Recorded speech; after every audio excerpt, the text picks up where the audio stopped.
Good day mga Mars! Today is November 1 nga at sa ating mga Pilipino, ito ang panahon para dumalaw sa ating mga mahal sa buhay na pumanaw na. Andito nga kami ngayon sa Tahimik Cemetery, dito yan sa bayan ng Imus, at bago ka pa makarating sa mga puntod ng iyong mga mahal sa buhay, kailangan nating maglakad dahil bawal nga ipasok ang mga sasakyan.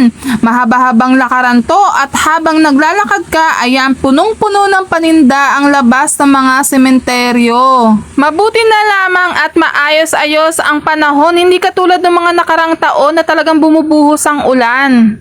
Eto nga't dinalaw namin si Baby Ken ko, at dahil matagal-tagal nga kaming hindi nakakadalaw, ngayon lang namin siya nalinisan. Mabuti na lamang at nakita pa namin ang kanyang puntod.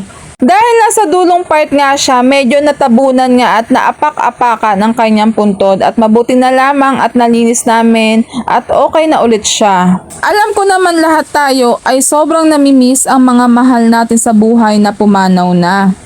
Kung pwede nga lang ibalik ang panahon para makasama pa natin sila ng mas matagal, sino bang may ayaw, di ba? Ang lahat ng ito ay may dahilan, magtiwala lang tayo sa may kapal. At patuloy lang natin silang gunitain at alalahanin dahil ang ating mga mahal sa buhay ay nasa mabuting kalagayan na.